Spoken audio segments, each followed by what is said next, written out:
J'aime ça parler de l'entretien des véhicules parce que il y a tellement de petites choses à penser que c'est bon de vous le rappeler de temps en temps, puis surtout en début de saison.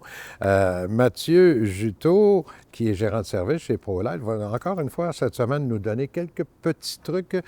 On parlait de gaz propane tantôt Oui. et j'ai découvert qu'il y avait, en te parlant, qu'il y avait différentes qualités de gaz propane. Ça se peut-tu? Oui, effectivement. Dans le fond, ce qu'on retrouve dans le gaz propane, on a deux types. On va avoir un type qu'on va retrouver qui est pas cher, dans le fond, au remplissage, ou on va avoir directement chez des vrais professionnels ou détaillants de gaz propane. Comme exemple, ici dans le coin, on a Rainville, Propane Bouvrette, Ouais. qu'eux vont donner un type A de gaz propane.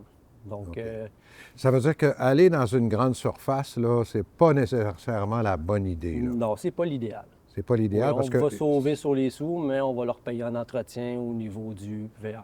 c'est ça. Ben justement, au niveau de l'entretien, par exemple, du réfrigérateur puis de la cuisinière, là, qu'est-ce qu'on doit faire? Bien, dans le fond, c'est juste un petit truc comme ça qu'on peut donner aux clients qui peuvent faire eux-mêmes à la maison avant de partir pour la saison. C'est tout simplement de juste prendre un compresseur à l'air et de juste venir nettoyer vraiment les conduits au niveau du frigidaire, où ce qu'on parle, où ce que le brûleur et le pilote pour ce qui fait de l'allumage de votre système au gaz pour le frigidaire. Même chose pour le chauffe-eau, même chose pour le système de chauffage.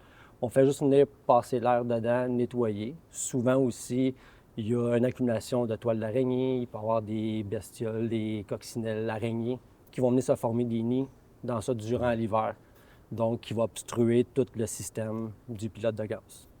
Ça, je pense que c'est important parce que j'ai un de mes amis qui avait même eu un nid de souris Oui. dans ce coin-là, là, et ça devient dangereux. Oui, ben oui, ça peut emmener du feu, ça peut faire des Oui. incendies, ça peut, oui, ça peut avoir des graves dommages. Donc, c'est une inspection visuelle par l'extérieur, souvent. Là, Oui, exactement. Oui, on va venir retirer simplement la grille de ventilation du frigo, elle du bas, puis complètement à la droite, on va avoir tout ce qui est le système du brûleur, ou ce qu'il faut faire la petite maintenance là, avec le compresseur à l'air. OK, on passe de l'air. Oui, juste de l'air. Juste de l'air, puis ça suffit. On souffle, oui. OK, bien écoute, ça, c'est un bon truc, là.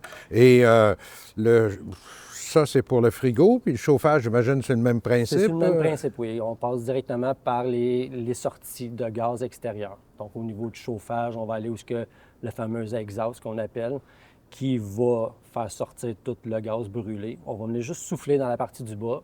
Tout va se nettoyer par lui-même. Puis après ça, on fait un test, on l'allume, puis ça va régler le problème à 95 Génial.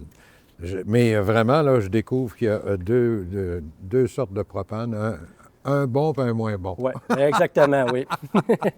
T'es super fin, Mathieu. Merci beaucoup. plaisir, merci. On va se revoir sûrement dans les semaines qui viennent Avec plaisir. avec d'autres petits trucs directement de chez ProLight.